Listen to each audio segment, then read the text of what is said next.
ಇವತ್ತು ನಾನು ಈ ಥರ ಆಗುತ್ತೆ ಅಂತ ಅಂದ್ಕೊಂಡೇ ಇರಲಿಲ್ಲ. ನಮಸ್ತೆ, ನಾನು ನಿಮ್ಮ ಹೊಸದುರ್ಗದ ಹುಡುಗ ಶಂಕರ್ ಅಂತೇಳಿ. ಇದು ನಮ್ಮದು ಶಾಪು ಶ್ರೀಕೃಷ್ಣ ಕೇಕ್ ಭವನ್ ಅಂತ.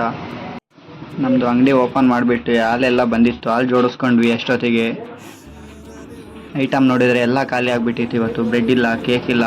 ನಿನ್ನೆ ನೈಟು ಫುಲ್ ಐಟಮ್ಸ್ ಎಲ್ಲ ಖಾಲಿ. ಕುಕೀಸ್ ನೋಡಿದರೆ ರಾಗಿ ಕುಕೀಸ್ ಇಲ್ಲ, ಬಟರ್ ಇಲ್ಲ, ಬಾದಾಮ್ ಇಲ್ಲ. ಮತ್ತು ಕೋಲ್ಡ್ ಕೇಕ್ ನೋಡಿದರೆ ಅದು ಸಹ ಖಾಲಿ ಆಯಿತು. ಅಷ್ಟೊತ್ತಿಗೆ ನಾನು ಬಂದು ಕೌಂಟ್ರೆಲ್ಲ ಕ್ಲೀನ್ ಮಾಡ್ಕೊಳ್ತಿದ್ದೆ. ನಮ್ಮ ಹುಡುಗ ಐಟಮ್ ಹಾಕೊಂತಿದ್ದ, ಒಳಗಡೆ ಇಲ್ಲ. ನನ್ನ ತಮ್ಮ ವಿಡಿಯೋ ಕಾಲ್ ಮಾಡಿದ್ದ, ನಾನು ಕೇಕ್ ಮಾಡ್ತಿದ್ದೀನಿ ಇವತ್ತು ಅಂತೇಳಿ. ಇಲ್ಲಿ ನೋಡಿದರೆ ಐಟಮ್ ಎಲ್ಲ ರೆಡಿಯಾಗಿದ್ವು. ಪಪ್ಸು, ಕೇಕು, ಕುಕ್ಕೀಸು ಎಲ್ಲ ರೆಡಿಯಾಗಿದ್ವು.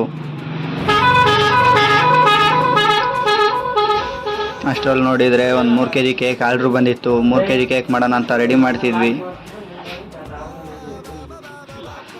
ಅಷ್ಟೊತ್ತಿಗೆ ನೈಟ್ ಆಯಿತು. ಅಷ್ಟೊತ್ತಿಗೆ ಐಟಮ್ ಎಲ್ಲ ರೆಡಿ ಮಾಡಿ ಇಟ್ಟಿದ್ವಿ ಮಧ್ಯಾಹ್ನನೇ. ಬ್ರೆಡ್ಡು, ಕೇಕು, ಕುಕ್ಕೀಸ್ ಎಲ್ಲ ರೆಡಿಯಾಗಿತ್ತು. ಕೋಕೋನಟ್ಟು, ಬಟರು ಇದೆಲ್ಲ ರೆಡಿಯಾಗಿತ್ತು. ನೆಕ್ಸ್ಟ್ ವಿಡಿಯೋದಲ್ಲಿ ಸಿಗೋಣ. ಓಕೆ, ಬಾಯ್.